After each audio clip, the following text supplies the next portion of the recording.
Good morning, अस्सलाम वालेकुम। Morning. वालेकुम वालेकुम अस्सलाम जुहेब, अस्सलाम वालेकुम नादिया, कैसी हैं आप? यार मेरी ठीक आवाज है, बिल्कुल खत्म जबरदस्त है। एनर्जी में लग रही है आप। कॉफी वगैरह पिया आपने, मुझे लग रहा है। नहीं, मैंने कुछ नहीं पिया, बस सुबह जल्दी उठ जाती हूँ और मैं ऐसे ही आपको मिलूंगी सारा दिन। क्या ऑलवेज। बात, तो ये हिना जरा ये मजे के अपने इतने सीरियस ड्रामे में आपका इतने मजे का लाइट सा character, funny in some ways, ये क्या ये आपने किया ऐसे, लिखा हुआ ऐसे था? वो बताएं आप, मायरा की जो माँ बनी हुई है। मैं आपको बताऊं, मैं पहली मर्तबा इस सेट पर बहुत सारे नए लोगों को मिली थी, हालांकि वो ऑलरेडी इंडस्ट्री में बहुत अच्छा काम कर रहे हैं। Shaq was the director, Shakeel Khan साहब, और मुझे जितनी खुशी उनसे मिलकर हुई on set and the way he was explaining everything in precise details, और हर चीज उन्होंने मुझे कैरेक्टर के हवाले से समझाई। फिर मैं उनकी सलाह मशवरे के साथ ही, because you know I believe in adding a little of my own flavour to my characters, तो मैंने फिर उनसे इजाजत ली। मैंने कहा इसको अगर हम बहुत ज्यादा सीरियस कर देंगे, या सिंस मैं वो पहला दिन था जब वो सीन जो आप जिसका जिक्र करती हैं, जिस दिन बड़ा फनी फनी से मैंने एक्सप्रेशन दिए, that was the first day of our shoot. तो उसमें फिर मैंने जरा उस दिन स्पेशली थोड़ा सा एक कॉमिक एलिमेंट रखा, क्योंकि ये एक लाइट हार्टेड सी खातून है और इनको अपने शौहर पे हमेशा शक रहा है, हालांकि इनके शौहर ने कहीं चीटिंग नहीं की। एग्जैक्टली। आगे वो आपको स्टोरी में पता लगेगी वो बात के इतनी शक्की क्यों है वो? जी, शक्की उसके पीछे भी एक वजह है, जैसे मैंने कहा ना, स्टोरी को डिस्क्लोज नहीं कर सकती, बट वो आगे के सीन्स में आपको पता लगेगा कि वाई ड्रामे में हर एक की जो है ना बैक स्टोरी है, हर एक की कोई मिस्ट्री है। हाँ है ये पूरी, दरअसल मैं बताऊं, ये पूरी जो स्टोरी है ना, ये एक औरत के साथ जो भी साइकोलॉजिकली जो ट्रॉमा से वो गुजरी होती है ड्यूरिंग हर लाइफ, हर मैरिड लाइफ, या जो भी, मैंने ऑनेस्टली स्पीकिंग मुझे जब सिर्फ नरेट की गई थी स्टोरी, सिर्फ तब तक का ही आइडिया है, मैं इसको फॉलो अप भी नहीं कर पाई because I have been busy travelling. तो मैं अभी तक अपनी कोई एपिसोड बैठकर सुकून से नहीं लेकिन देख मुझे लगता है किसी सकती, नॉवेल से लिए, नॉवेल से शायद ये इंस्पिरेशन हम देख रहे हैं, है ना? आई थिंक सो, हाँ। और बहुत सारी, अब आप देखिए, सॉरी जरा यहाँ आपको डिस्टर्बेंस मिलेगी, मैं लोकेशन पे हूँ और मैं जरा एक अजीब सी जगह पे आई हुई हूँ। मुझे लगा बाहर से शोर आ रहा है, मैं समझी हमारे यहाँ लड़ाई हो रही है। मैं समझा ऐसे इकबाल वाला कुछ मामला लग रहा है। बड़ा कुछ होता है यहाँ पे। मैं इस शूट पे कौन चीख रहा है? इस जगह पे, मैंने कहा हमेशा यहाँ पे ऐसी रहा। पहले जब एक प्रोजेक्ट में आई थी मुझे तब लगा भी यहाँ लड़ाई हो रही है कोई, मैं एकदम वही, आज हमारे भी यहाँ शोर वैसे कहाँ कुछ से आ रहा है, वहाँ उनके अरे साइड से आ रहा भिंडिया ले लो, तीन डब्बे वाला, ये कुछ ये आवाजें आ रही है।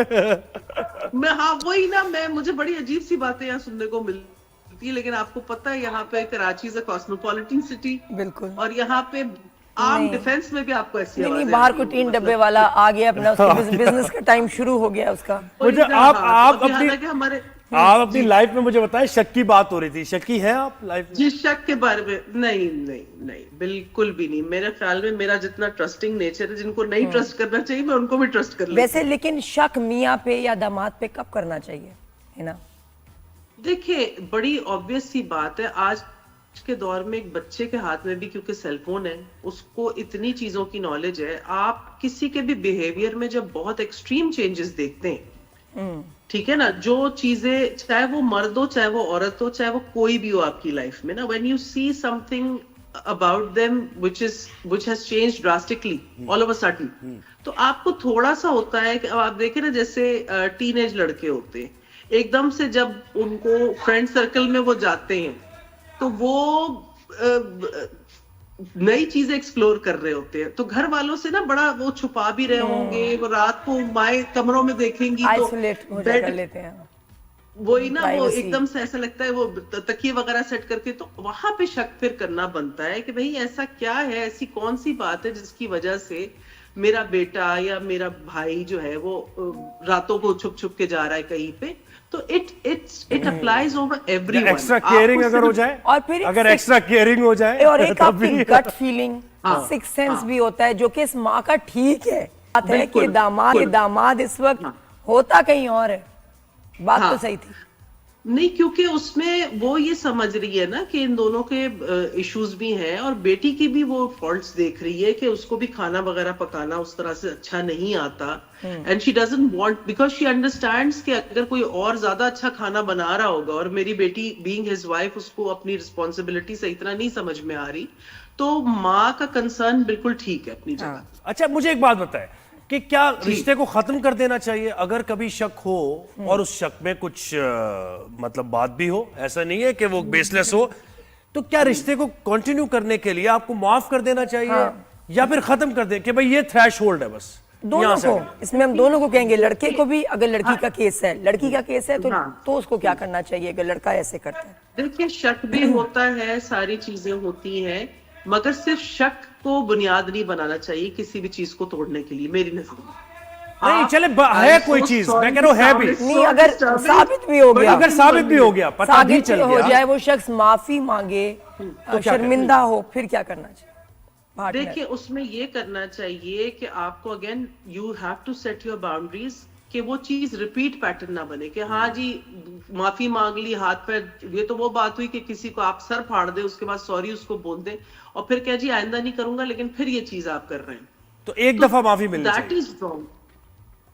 एक दफा जो है ना, मैं समझती हूँ कि उसमें ही बाउंड्री इस तरह से सेट हो जाए कि सामने वाला भी, उसमें भी फिर वो बात हो ना कि वो दोबारा ऐसी हरकत लेकिन ना क्या करें जब सामने सवा कमर हो और उसने भी खाने को मिलाया हुआ हो, या जादू जब की उन पूरी जैसी मिलाई हो। खूबसूरत खातून हो तो मुश्किल हो क्या जाती है बाज दफा, लेकिन देखिए हम इंसान हैं और इंसान से बहुत सारी चीजें हो जाती, बस अगेन आई वुड से कि रिपीट ना करें उस चीज को। मतलब एक दफा माफ करें, सेकंड टाइम नहीं। हाँ, उसके अगर सेकंड टाइम अगला पकड़ा जा रहा है और पता लग रहा है कि इसने नहीं चेंज होना है, तो फिर माफी कहाँ से हो सकती है?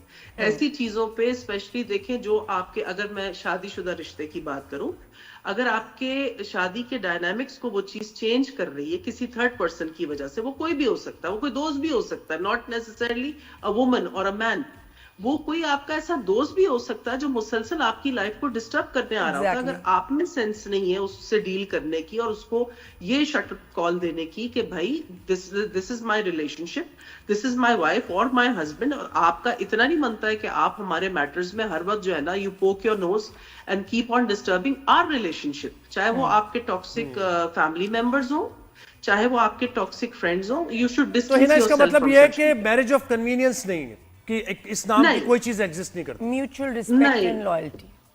नहीं, क्योंकि देखिए मैं समझती हूँ पेरेंट्स को भी जो है ना, यार मेरा दिल कर रहा है कि मैं जाके ना इसको दे दे आप 3 डब्बे, जो ये आपने कहा था ना कि कल आना तुम पता नहीं कौन है ये, क्यों आया आज, पहले भी हमने कल भी यहाँ शूट किए, नहीं आया था। कि नीचे किसी को Anyhow, मसला है, मैं तो वही बात बता भाई रही वो हूँ कह रहा होगा बाजी आपने कहा था मुझे कि आपके पास है, आप आज दे ही नहीं, कहाँ है मैं तो बाजी? इसको मिलूं भी ना, वरना तो फिर और चक्कर लगाएगा, सारा दिन शूट डिस्टर्ब होगी। वैसे तो अभी जब लड़के पहुंचेंगे स्टाफ के, उसको रोक ही देंगे। भाई तो इतना तो जल्दी, anyhow, माशाल्लाह इतनी जल्दी coming सेट back- पे आ जाना, ये कितनी प्रोफेशनल बात है कि मेरा ये एक्टर्स आज लेट करने करते हैं ना, वाली- वैसे ही ना, कितने सारी दफा आप तो जल्दी आ जाती हो, क्या बाकी लोग टाइम पे आते हैं? शूट टाइम पे शुरू होती है? शूट्स देखिए अक्सर और बेशतर तो हो जाती हैं, कुछ लोकेशंस जैसे ये वाली जरा जो शहर से मतलब क्लिफ्टन डिफेंस वगैरह से दूर हो, वहां कभी होता है कि ईएनजी जरा देर से पहुंची है, कोई भी रीजन ऐसा हो गया, आपको पता है भी जैसे गुल प्लाजा वाला वाकया, बहुत सारे लड़के उन एरियाज से भी आ रहे होते हैं, अलग अलग स्टाफ मेंबर्स हैं, उसकी वजह से अगर कोई डिले हो जाए तो हो जाए। और मेरा तो शुरू से ये है कि कभी भी ये नहीं हुआ कि मैंने किसी सेट पे, आज तक रिकॉर्ड है मेरा, कि 2 घंटे हिना रिजवी नहीं आई और काम नहीं हुआ, अनटिल अनलेस कोई ऐसी इमरजेंसी हुई हो, I am always on time, और ये मेरा शुरू से है उसूल जो आज तक चल रहा है।